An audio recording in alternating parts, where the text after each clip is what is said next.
Well, hello, folks out there in YouTube land. Got a big show lined up for you. Let's get right on into this one. Yep, 2026 full schedule has been announced. The world of the SEC has now changed dramatically. And conferences all over the country are laughing right now because they're like, yes, they're going to beat the crap out of each other.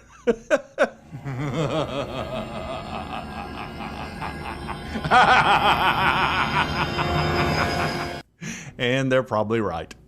Anyway, let's get into this because you think you know how this is going to change things. It's going to change it. So let's get right on into this. Man, everything's changed. Woo! All right, let's start. Let's take a look at Tennessee's. As you can see, in 2026, of course, we'll have our three permanents. We know that's going to be the same for the next 4 years. Alabama, Kentucky, and Vanderbilt. Tennessee did catch a break there.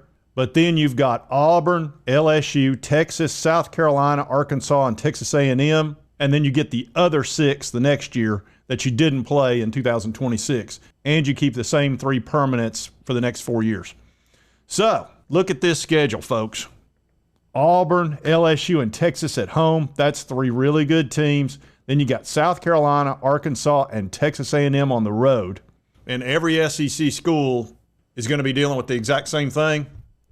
And this is going to change the college football playoff significantly because every team's going to have basically half a loss more than they would have had in the old schedule where we were playing 8 teams. Now, the purpose of this was a couple things.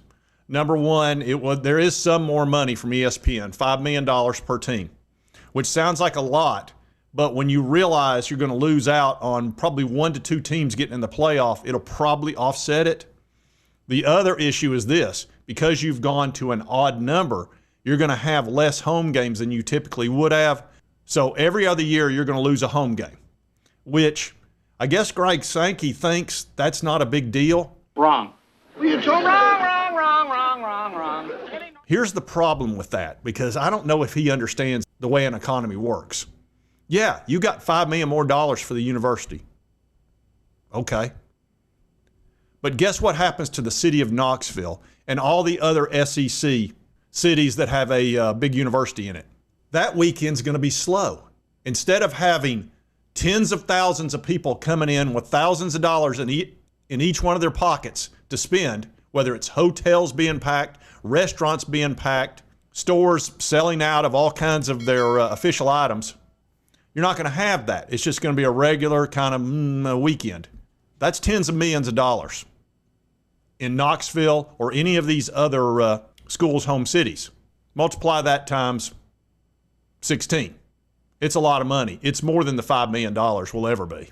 But Sankey wanted to go to 9 games. He was desperate to do it. He wanted to do it 2 years ago so badly that he punished the SEC by giving us an identical schedule 2 years in a row just because he was pissed off. Identical. That's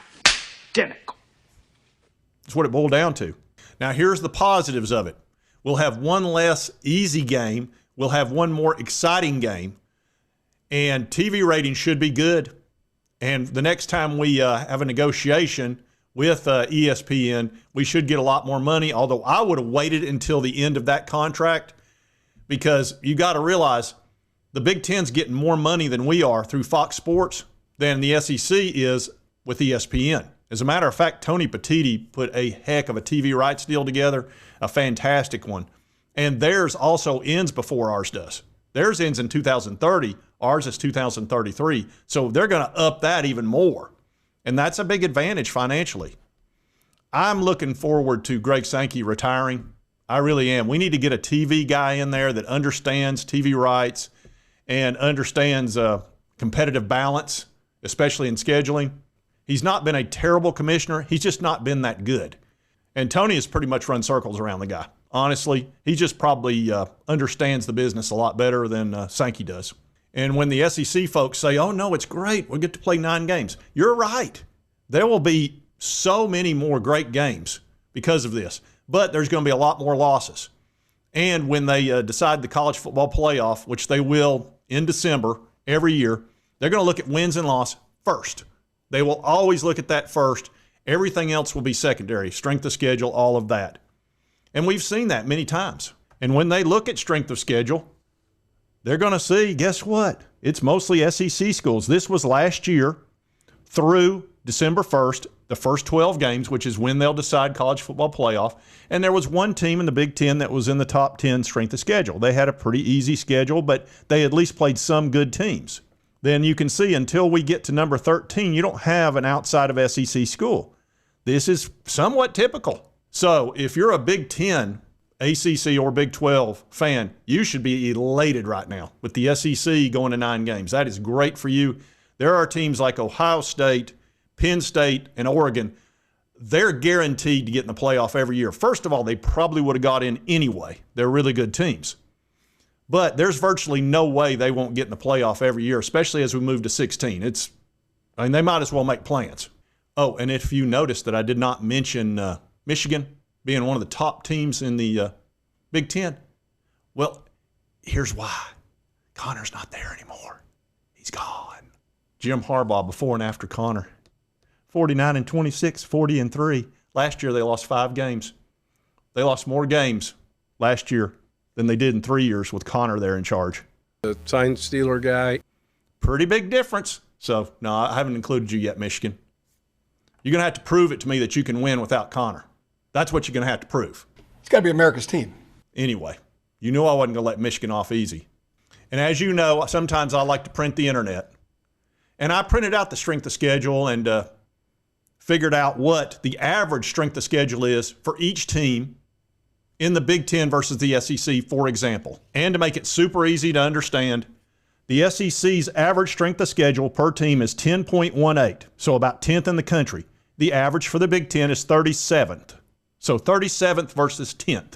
So obviously the Big Ten has an easier schedule. And the reason that is they're very top heavy. You've got some fantastic teams at the top. I just listed 3 of them. And then you got a bunch of punks at the bottom that aren't very good. I mean, they don't show up. Whereas the SEC, our 2 worst teams, Mississippi State and Vanderbilt, nobody wants to play them. Vanderbilt beat Auburn and Alabama last year. There's nobody in Alabama believes that happened. They're still in shock. And I can't blame them. It's not true. That's impossible. Search your feelings. You know it to be true. No! And this year, Vanderbilt went into South Carolina and whooped up on them. And they got Virginia Tech's coach fired. And then what did Mississippi State do, who was terrible last year? Well, they're 4-0, and they beat Arizona State, who was a playoff team last year with the same quarterback. That great quarterback that ASU has, he was there. They beat them. Cal Bell Central, baby. We got to play them this week, too. And they're good now. Could you imagine Purdue beating Ohio State or Northwestern beating Penn State? No way. It's not going to happen. They're going to play with them, be done with them after the first half, and then they're going to put their second string in and third string in and get a ton of reps. And by the time they get to the playoff, they're going to be rested. They're going to have gone through a schedule. It's not that difficult. Ohio State did at least play Texas this year. I will give them credit for that, and they won, like 14-7. So they're not running away from playing good teams.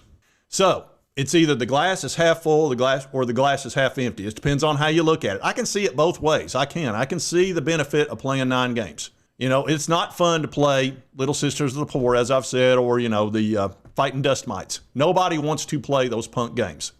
But here's the thing about it. You can rest injured players. You can get your second string in and your third string and get some actual playing time so that if somebody does get injured, they're ready to go.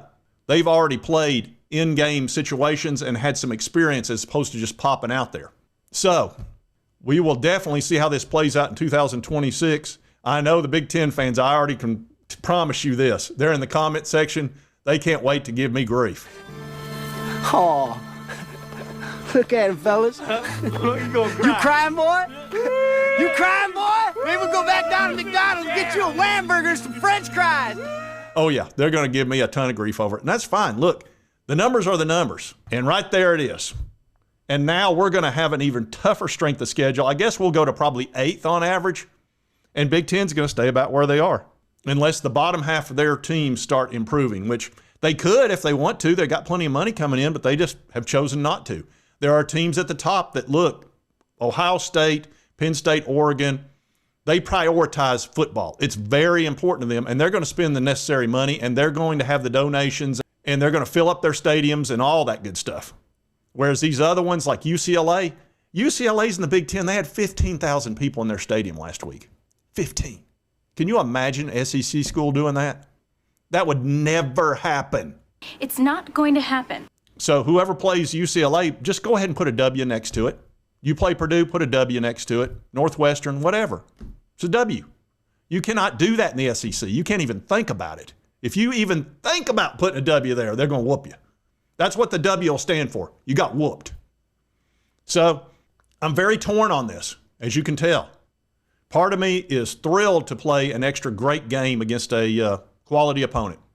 But I know it's going to hurt us in the playoff. It's going to make it very difficult. So, Big Ten, rejoice, have your fun. I don't blame you a bit. ACC and Big 12, this will help you as well. We're just going to have to fight it out. That's all there is to it. It's always been that way in the SEC anyway. Ugh. So, there's your news. There's all 4 years are already out there. You can check out the schedules and all of that. We're going to play that's the one great positive of this. We're going to play every team in the SEC every other year. Nobody's going to be skipped or anything like that. So that's another big positive. That's the glass is half full side of it. Anyway, if you like this content, be sure to hit that like button. Lets me know continue to cover all these big college sports stories. If you've not subscribed, boom, boom, and boom. Hit that button right there. It won't cost you a dime. Help you get my videos. And right over here is the most recent video YouTube. Thanks, you'll enjoy. And we'll see you next time on Sports Talk Jay. Apologize. All right, I apologize. You're really sorry. I'm really, really sorry. I apologize unreservedly.